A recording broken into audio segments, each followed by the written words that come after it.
Hi, my friend. Welcome to Quick Fix English. I'm really glad you're here. You could have skipped this moment. You could have said, I'll practice later. But instead, you showed up and that says something about you. It says you care. It says you want to grow. It says you're ready not to be perfect, but to begin again. So take a breath with me. Let go of whatever pressure you've been carrying. This is your space now. Today, we're going to talk about something gentle but powerful. How to build English speaking habits that last. Not the kind that fade after a week. Not the kind that feel like a chore, but the kind that slowly become part of your life, like brushing your teeth or making your morning coffee. And to begin, I want to tell you about someone named Ayaka. Ayaka is from Japan. She had a dream to speak English confidently, not for school, not for work, but so she could travel and make new friends without fear. Every January, she would write a big goal, speak English every day, and every year, she would stop by February. She blamed herself. I'm lazy, she said. I have no discipline. But when I asked her what her habit looked like, she said I try to speak for 30 minutes, every night, alone, after work, when I'm tired. Does that sound familiar? We often think habits have to be big to matter. But the truth is, habits don't work when they're heavy. They work when they're light and gentle and kind. So I asked Ayaka to try something new. Just 5 minutes, each morning. While brushing her teeth, she would speak out loud, anything. How she felt, what she dreamt about, her plans for the day. At first, it felt silly, but after a week, she didn't hate it. After a month, she looked forward to it. And after 3 months, she didn't need to remind herself. It became natural. Automatic. That's what real habit feels like. Not force, but flow. So here's your first step. Don't try to do more. Try to do less, but do it every day. Speak while walking. Speak while cooking. Speak to yourself in the mirror. Just one sentence today. I will try. Because it's not about time. It's about trust. Trusting that small steps still move you forward. In the next part, we'll look at what stops habits from sticking and how to gently redesign your routine so English fits into your real life, not some perfect version of it. But for now, try this right after this video ends. Say one sentence in English, out loud, even if it's simple, even if it's strange.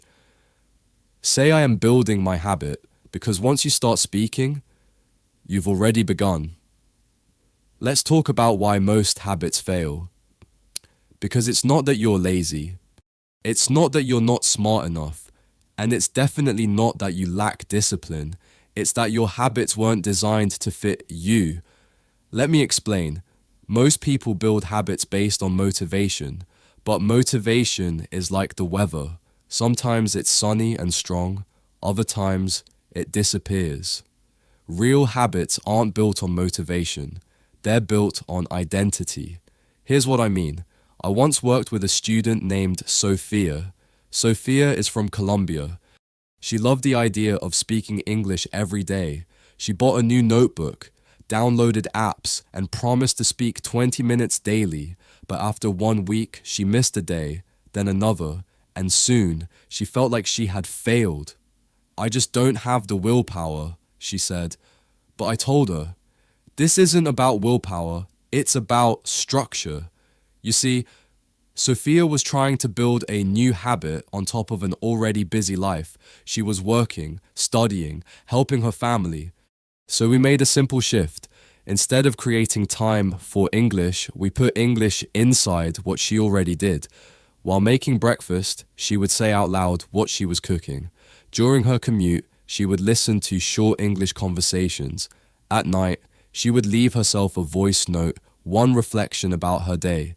No pressure, no long sessions, just moments layered into her life. After a few weeks, she smiled and said, I don't need to remember to practice. It just happens now. That's the magic of habit design. It's not about doing more, it's about doing differently. So here's what you can do. Take one habit you already have something you do every day and attach English to it. Brushing your teeth. Say what you're doing, making coffee. Describe your morning mood, walking to the store, talk to yourself about your plans. Keep it light, keep it real, keep it you. And if you miss a day, that's okay. Because habits aren't ruined by one skipped day. They're strengthened by your return. The goal isn't perfection, it's consistency with compassion. In the next part, we'll talk about the role of joy in building habits, because when learning feels good, it stays. But for now, remember this: you don't need to fight your routine. You just need to gently weave English into the life you already live. Let's talk about joy, because if something feels good, you'll want to do it again. It's simple, really. We repeat what feels rewarding, we avoid what feels like punishment, but too often, we treat learning English like a battle. Discipline, focus, no fun, no mistakes, but joy. That's the secret to staying consistent. Let me tell you about Mehdi. Mehdi is from Algeria. He's smart, curious, and deeply motivated, but every time he tried to study English, he said the same thing. It feels like homework. I hate it. So I asked him, what do you love outside of English? He smiled. I love cooking, I love football, and I love talking about movies. So we did something simple. He stopped studying English and started talking about cooking in English. He followed food blogs, watched recipe videos, and even narrated his dinner prep out loud. He joined a football fan group that chatted in English. He left voice notes about his favorite movies. It didn't feel like study, it felt like life. And that's why it stuck. So here's the lesson. Your English habits don't have to be boring. They should feel like you. What do you already love? What do you talk about with passion in your native language? Start there. If you love music, translate lyrics. If you love fashion, follow creators who speak in English. If you love talking to friends, practice with one person once a week. Joy fuels consistency. You don't need to push yourself with guilt. You need to pull yourself forward with curiosity. Try this today. Speak for 1 minute about something that makes you smile. Record it. Listen. Laugh. It doesn't need to be perfect. It just needs to be true. In the next part, we'll talk about self-sabotage and why we sometimes stop even when things are going well. But for now, remember, joy is not a distraction from learning. It's the reason you'll keep coming back. Have you ever noticed this? Sometimes things are going well. You're speaking a little every day. You feel proud, confident, on track, and then suddenly you stop. Not because something terrible happened, but because something inside whispered you're not good enough. You're just pretending. Soon, you'll fail again. That voice, it's called self-sabotage. It's what happens when your old story, your doubts, your fears tries to pull you back, even when things are working. Let me tell you about Ivan. Ivan is from Ukraine. He built a beautiful speaking habit 10 minutes every morning. He loved it. He was improving. He felt hopeful.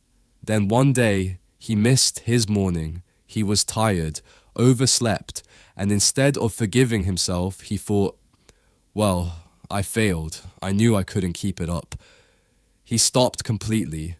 One missed day turned into a missed week, a month. All that progress paused. But when we spoke, I asked him this. If your best friend made one mistake, would you tell them to quit? He shook his head. Of course not. Then why do you speak to yourself that way? And that's when something clicked. Ivan didn't fail because he missed a day. He stopped because he believed missing one day meant failure. But it doesn't. Because habits are like relationships. You don't walk away the moment something gets hard. You stay, you repair, you try again. So here's the truth. Missing a day doesn't break your habit. Giving up on yourself does. So what do you do when you fall off? You return. Gently, you say, I missed it, but I'm here now. You lower the pressure. You start small again. That's how real change happens. Not through perfection, but through repair. In the next part, we'll explore how identity shapes habit, how believing I'm not good at English becomes a wall, and how to gently knock that wall down. But for today, please remember this One mistake doesn't erase your effort. Come back. Keep going. You are not starting over. You're just continuing your story. Let's talk about identity. Not grammar, not vocabulary, but the quiet story you tell yourself about who you are. Because your habits don't just come from what you do, they come from what you believe about yourself. If you believe, I'm bad at English, then even your best efforts will feel like lies. If you believe, I always quit, then every time you start, you expect to fail. But what if we change the story? What if you said, I'm someone who is learning, I'm someone who shows up, I'm someone who speaks, even if it's messy? Because here's the secret. You don't need to wait for fluency to feel like a speaker. You just need to act like one. Let me tell you about Khadija. She's from Tunisia. She used to say, I'll practice more once I feel confident. But confidence never came. So I challenged her to flip the idea. I said, what if confidence doesn't come before speaking, but after it? She tried something small. Each morning, she'd say, good morning out loud. Then she added one more sentence, then another. She didn't wait to feel ready. She acted like someone who was already becoming confident. And you know what happened? One day, a tourist asked her for directions in English. She answered. She smiled. She walked away, shaking but proud. Not perfect, but present. That's the shift. You don't need to fix your identity to build a habit. You build a habit and your identity will follow. Start telling yourself a new truth. I am someone who speaks English. Say it now, even if you don't fully believe it yet, because every time you speak, even one word, you are proving it true. In the next part, we'll talk about building a support system, how connection keeps your habits alive when motivation disappears. But for now, hold this. Your habits shape your identity, and your identity shapes what you believe is possible. So let's choose belief, not in some perfect future version of you, but in the you who is here right now, trying, learning, becoming. Let's talk about connection, because building a habit, especially one that involves speaking, can feel lonely. And loneliness makes it harder to keep going. You can have the best routine, but when no one sees you, no one cheers for you, no one even knows you're trying, it's easy to stop. We are social beings. We grow when we feel seen. Let me tell you about Noor. She's from Egypt. She was doing everything right, practicing daily, recording herself, following routines. But one day, she said to me, I feel invisible, like my effort doesn't matter. That's when I asked her, who do you share this journey with? She paused. No one, really. So we changed that. She found one friend, just one who also wanted to practice English. They started sending each other one voice message a day. Simple stuff. What did you eat today? What song are you listening to? What was the best part of your morning after 2 weeks? She said for the first time. I feel proud of my habit. Why? Because someone witnessed it. Someone said, I hear you. Someone responded. Someone smiled at her progress. You don't need a big community. You just need someone, a friend, a language partner, even a family member who listens kindly.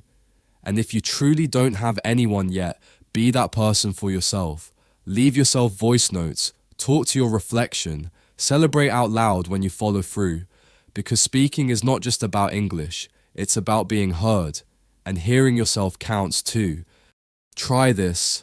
Find one person to share your habit with, or be your own encourager. Either way, you're no longer alone. In the final part, we'll bring everything together.